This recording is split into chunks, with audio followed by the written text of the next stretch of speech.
Hello, welcome to Enolate Age, which is my new series about topics that is slightly beyond the H2 syllabus, but still very useful for students wanting to score well in their H2 chemistry examinations. So let me begin on my first added age topic, which is drawing resonance structures. So we probably encountered the idea of resonance already in H2 chemistry and know what resonance is. However, we are not exactly taught how to propose the resonance structures, potential resonance structures that a molecule has, for example, and this allow us to deduce what potential delocalization of electrons could be present in a certain molecule. And so this is the topic of today's lesson, which is how to draw resonance structures and things to note about drawing resonance structures. So firstly, resonance structures differ only in the position of multiple bonds and non-bonding lone pairs of electrons. The placement of atoms always remains the same, and the placement of single bonds usually stays the same. This is because resonance structures differ only in the arrangement of electrons and not in the arrangement of the atoms. In other words, also, from a first structure, we can usually suggest another resonance structure by breaking and forming pi bonds, but usually not by breaking sigma bonds. Secondly, elements in periods 1 and 2 cannot have more than 8 valence electrons. So these are the two most important rules when drawing resonance structures. So let us go back to our fundamentals. What is the concept of resonance? The concept of resonance is when the real structure of the molecule contains delocalization of electrons such that its true structure is best represented as an average over multiple resonance structures. For example, the real structure of a certain molecule can be represented by two structures, structure A and structure B, multiplied by a certain scalar coefficient, where A plus B, the coefficients A plus B equals to 1.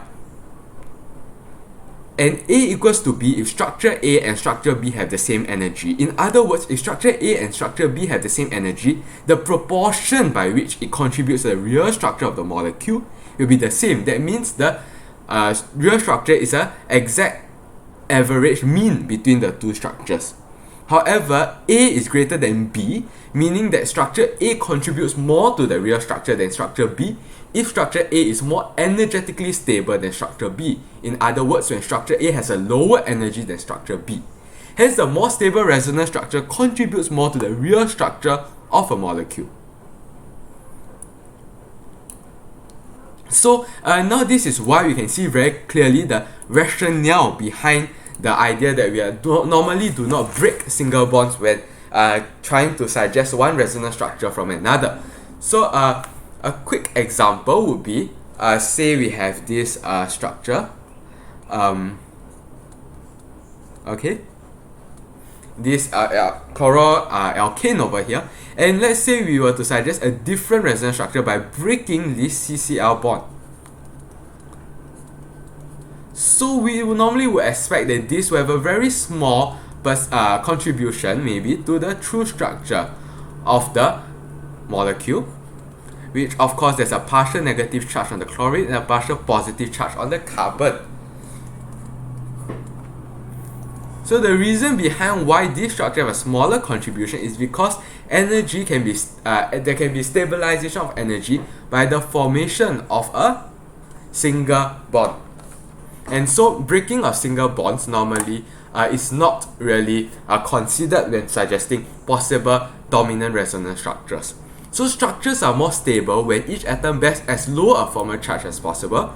So if your structure is an atom with a -2 or +2 charge or greater, it probably is not the most stable structure and will contribute less to the real structure of the molecule.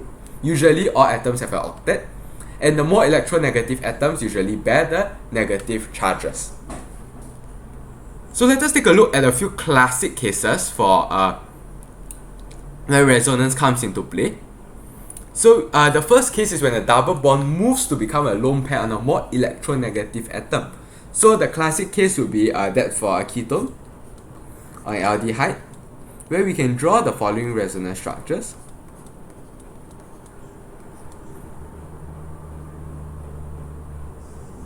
And so the reason behind this resonance structure being a significant contributor is the weakness of the CO double bond O pi bond,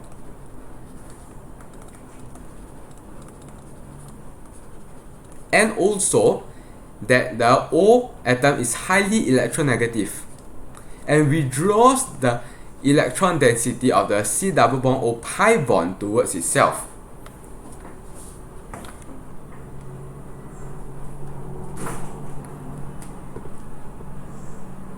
So let us take a look at the next example, which is a lone pair next to an empty p orbital, usually being a positive charge but not always being a positive charge. So a good example would be, say, a positive charge on an ether in this case. So one of the lone pair on the oxygen atoms can actually form a pi bond,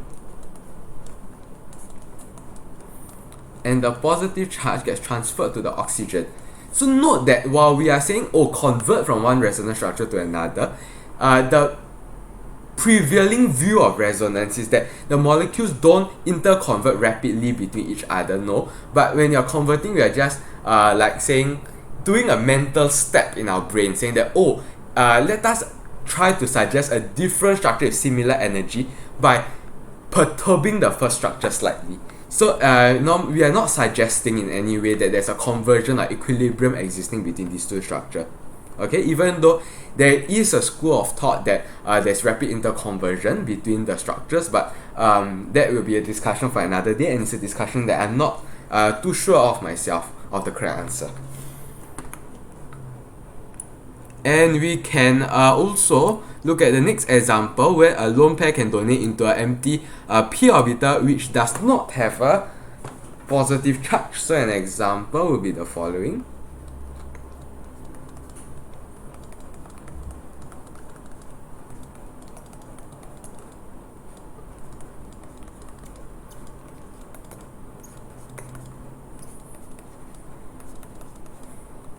So take a look at this molecule, alternating nitrogen and boron atoms.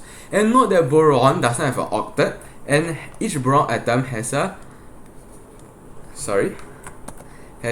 p orbital, empty p orbital. They can overlap with the p orbital holding the lone pair of electrons on the nitrogen atom. So in other words, I can cause each lone pair on the nitrogen atom to form a bond, a pi bond with a boron atom,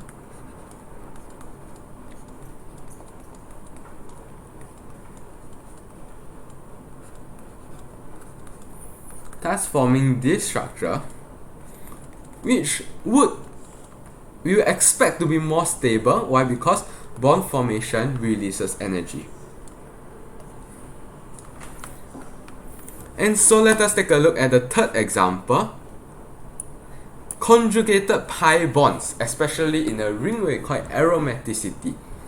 So for example, if there's a conjugated pi bond system, conjugated means that it's arranged in such a way that all of the pi electron clouds are able to overlap without any sp3 carbons blocking. So I can easily draw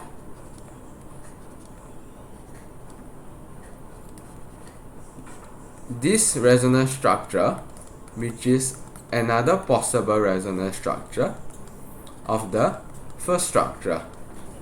Alright, so you call this conjugation when you're able to do this successive movement of electrons. Okay, and in a ring, right, say the classic example of benzene, when there's conjugation in a ring, we call this as aromaticity, which confers a special stability on benzene. The reason why aromaticity results in stability is a discussion for another day. So a lone pair on an atom adjacent to a double bond is the next case study we'll take a look at. So an example would be the Enolate Anion. So the Enolate Anion is often drawn like this, with this carbon over here, CH2, right, bearing a negative charge and a lone pair of electrons. So note that we can draw the following resonance structure. And this is actually much more stable. Why? Because the negative charge is now on a more electronegative atom, which is able to hold the negative charge better. Okay? And this presence of this resonance stabilizing, dispersing the negative charge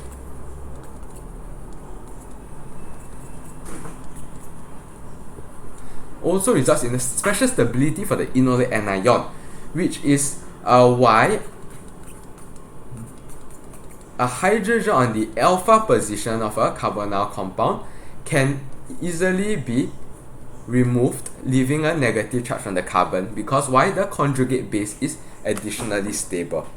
So now let us take a look at the last case, where there's an empty p orbital carrying a positive charge adjacent to a double bond.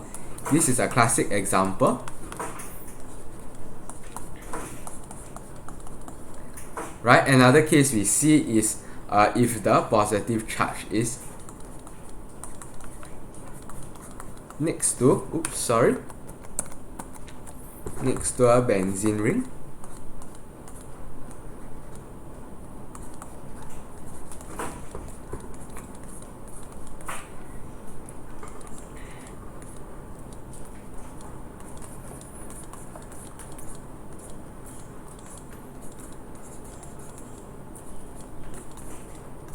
So you can draw the following resonance structures. I hope you are getting the hang of how to do this.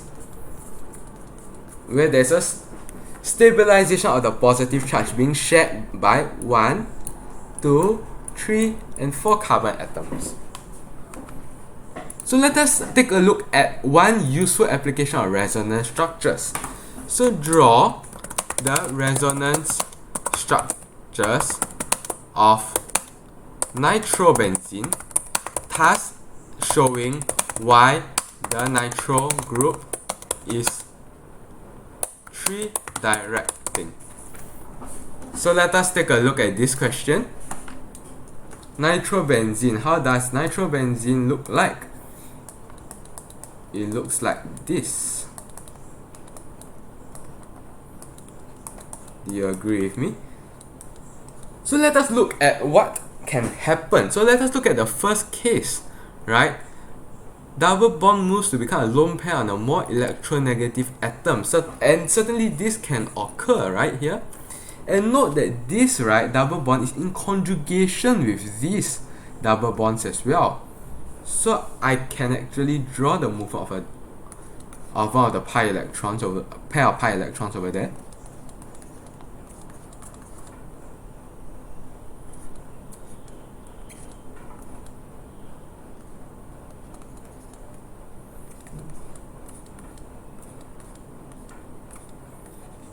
And then I can draw the following resonance structures.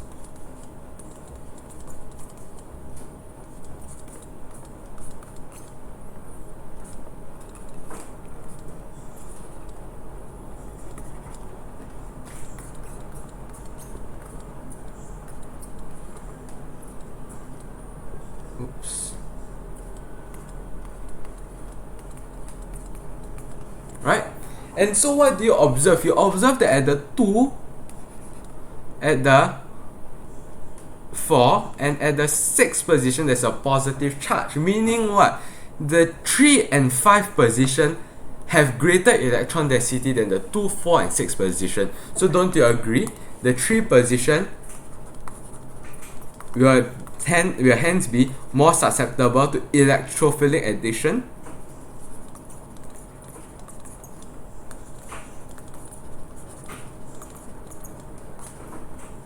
Sorry, not electrophilic addition, my mistake, electrophilic aromatic substitution. So don't you agree the 3 position is more susceptible to electrophilic aromatic substitution? Because the 2, 4, and 6 position have a negative charge and thus less electron density. So by comparison, the 3 position has greater electron density and thus more attractive to electrophiles. So this marks the end of this first video, and stay tuned for the next video about ARIO rules, which is actually closely linked to this topic on drawing resonance structures. Thank you.